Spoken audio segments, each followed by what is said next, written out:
All right, so I'd love to welcome my next guest. That's Bodhi Setcho and his wife Tarangita. I'm so happy to have you guys here. Aloha. It is great to be here. It's so nice. I've had you at my home and for events, but never on the radio. This is so special. I really like this place. Yeah, we're really glad to have you here. Yeah. So Bodhi is an amazing musician and composer, and he's also a writer. And I'm going to just say some of the things that he's done.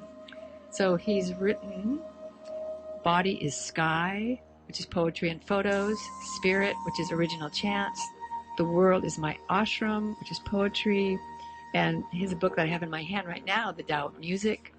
And then he has 3, 6, 7, 8 instrumental music CDs and 5 vocals and 2 poetry and music CDs. So he has done a lot. He's been into music and transformation for many, many years. So, where do we start, Bodhi? We should call in. Okay. Open the portal with the conch shell, which is very traditional in many cultures and especially in Hawaii. Right. We call it the poo here. The poo.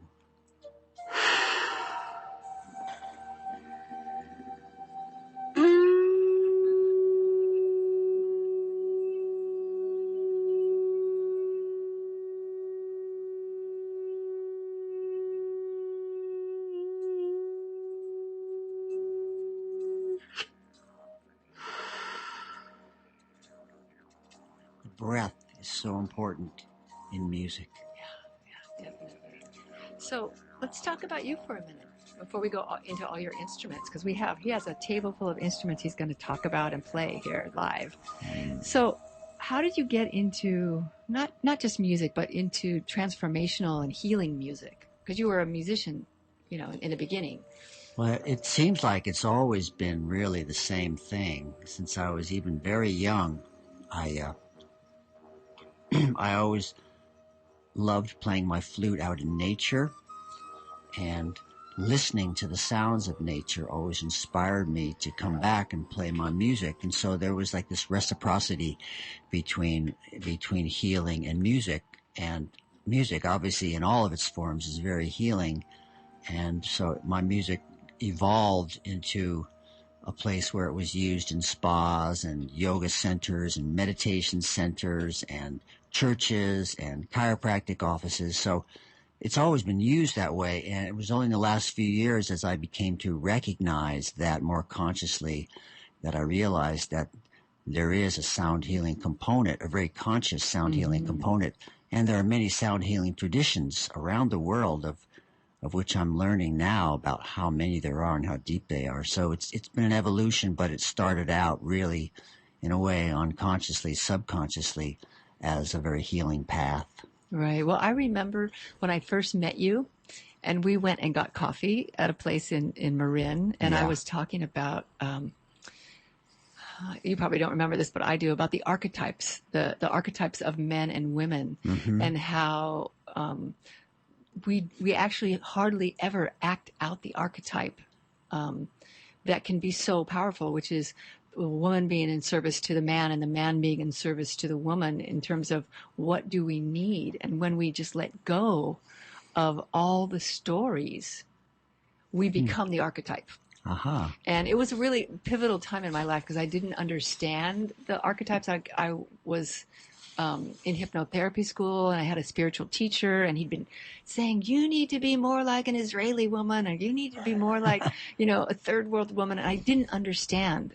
And I was in total resistance. And I remember talking to you, and you talking about this, and it really created actually an impact on me, your openness and your awareness and your kindness and your ability to go into this conversation with me, because it didn't have to do with, it had to do with our souls. Well, it's vibration. Yeah.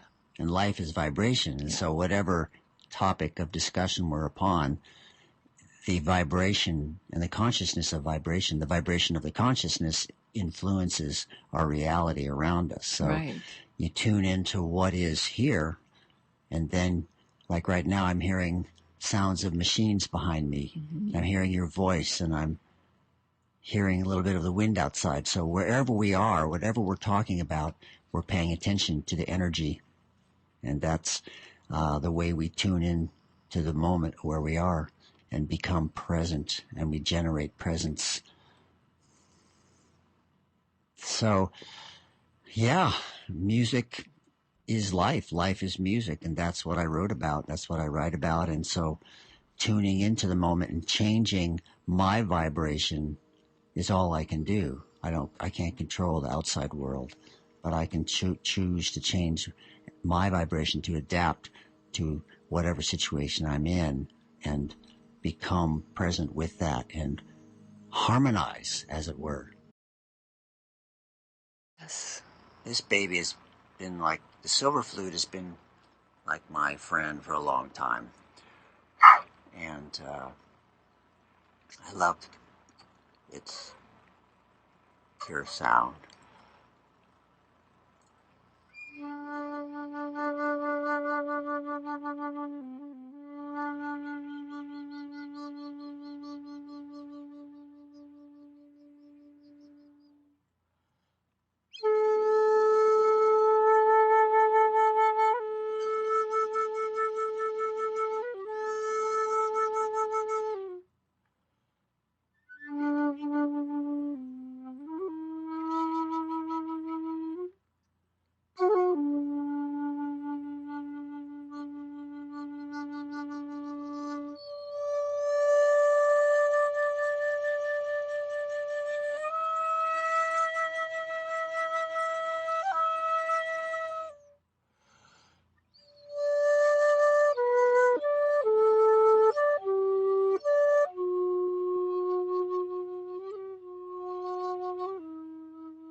That's lovely. That's really lovely. So It kind of takes you places. It opens up spaciousness. It creates a spaciousness to fall into and to feel yourself like different dimensions than we might normally feel. It's why I call my work the soundscape oasis, because everything, we're always in some kind of soundscape, whether it's cars or whether it's trees and the wind and the trees, or whether it's dogs barking, or whether it's people partying, or whether it's machines, or whether it's bells of a church. even in silence. Even in silence, silence is a relative word. That's right. There's maybe quiet. There's a respite from the large sounds, but the sound that you can go into your heart, right, or the peace that happens, that it's a feeling of soundlessness, and yet feelings are vibration. Right. Well, your body, even in an anechoic chamber, you hear the sound in your ears. That's and you right. hear your heartbeat. That's why I call it the word quilence. I saw that in your book. It's like in between silence and quiet. Mm-hmm. Because true silence really doesn't exist in many places. They have tried to recreate it in these anechoic chambers, right? If there's nothing in there, it's pure silence. But even when you're listening to something, if you're listening to something, there is some kind of sound, whether it's a slight breeze or an insect or a leaf falling. But even the activity in your mind. If you creates, can right. So like if you're hearing, I don't know how people hear their thoughts or feel their thoughts or know, but to me, when I can have silence of my mind, right, that's rare. Yeah. And stillness. That's a stillness. Yeah. So it's an interesting thought. It's an interesting conversation. Is there such a thing as silence? Yeah, right. Even out in space, is there silence? Right. That's why I wrote a whole chapter on quilence and about that whole phenomenon. And the final chapter is just silence. I don't think there's anything. It's just a blank chapter. There's nothing really to say about silence. So what would you say has been your pivotal awakening with music? What was pivotal, like when you were really young and you decided to be part of music, to Well, play? something that comes to mind is like I played the accordion, the piano, and the trumpet for a few years when I was a little kid. And then when I was about 13, I wanted to get a flute. And a friend of mine, a fellow student, actually her name was Chris, I remember it. She had an old flute. She got a new flute. Her parents bought her a new flute. And she sold me her flute for $5. Oh, that's the way. And I used to carry that flute around with me. And I used to actually kind of cut school in the morning. And a friend of mine and I would go up to the cemetery, and he would play drums on these palm fronds, and I would play the flute. And I remember that being like this moment of like, this is what I'm supposed to be doing. This is my life. This is it. I was like, this is what I'm going to do with my life. I'm going to play the flute for the rest of my life. About 13. Before that, it was piano, trumpet, flute, and I was into Al Hirt and Tijuana Brass and piano music and classical lessons and all that stuff, and jazz lessons and pop music. I was really into the Doors and all that kind of music, but something about that moment is so clear in my brain. That morning when I cut school and went up to the cemetery and we played for like an hour, the flute and the drums on the palm fronds. He had like every palm frond had a different note, right? Oh, like that's pretty amazing. Big xylophone, right? Uh-huh. And so I was playing, and we were just like in heaven, like we were completely free and timeless. And it was like, this is my life. That's pretty amazing to have happen at 13. Some people are still waiting their whole lives for what is their mission on earth. What is their soul's calling? Yeah, and I mean, your soul's calling, when you're conscious about it, it could be anything. Your ministry, right, as a being, can be anything. You could be a pole dancer, or you could be, a doctor. Woodworker. Some people like woodwork, they just know they want to make things out of wood, and they create incredible pieces. I know that. And when you bring your consciousness of love and healing, especially like what you've done in your life, to your work, you're touching so many people, and it just goes out and out and out and out into the world. I see that. I recognize it in people. I can recognize other people when they're on their path. And one of my favorite, I don't know if you call it a job or my work, is I work with people and to awaken their purpose, to discover and to live their purpose. Mm-hmm. That's one of the fun. You can really work with someone to find that. It's awesome. Absolutely. When they can get all the fears out of the way of being able to recognize it, because we all have it inside of us. No one can tell it to us. Yeah, no. We just have to. No one can tell it to you. You have to unfold the weight of society and the collective off of you to be able to trust that knowingness of what is my path and what is it meant to look like, and there's no wrong paths. No. Right?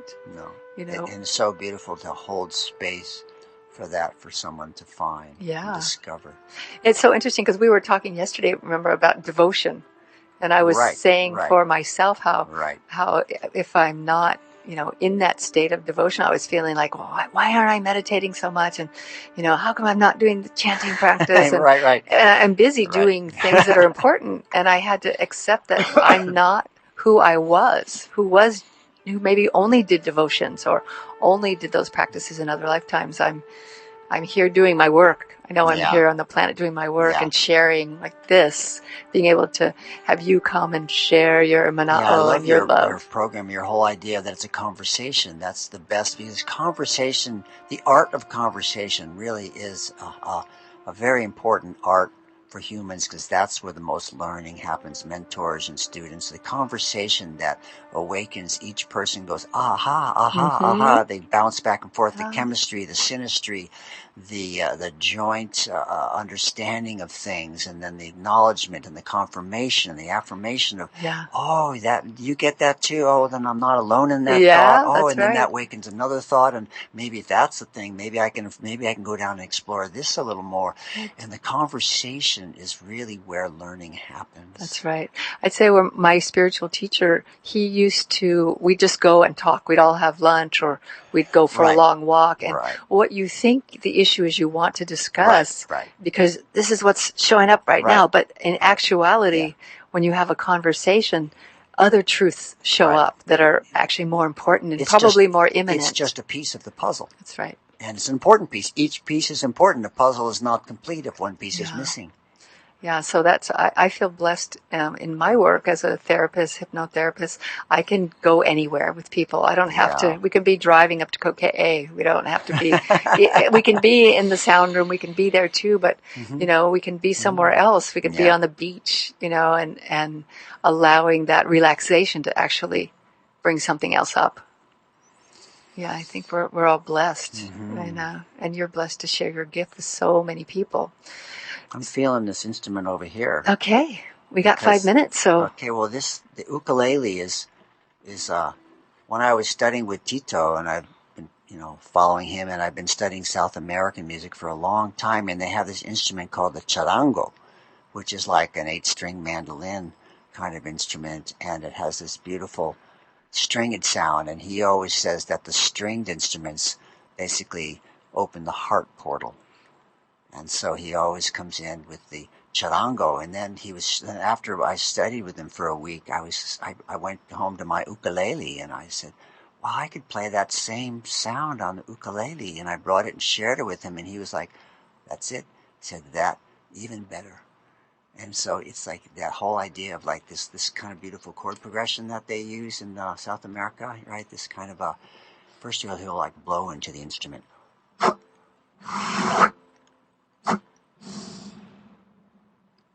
Awaken the strings, and you're tuning yourself to the instrument. We say we're tuning the instrument, but actually we're tuning ourselves to the instrument so it can teach us what it wants to say. And we are just the channel for it to speak and sing. And so this cute little progression, this like...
That was beautiful.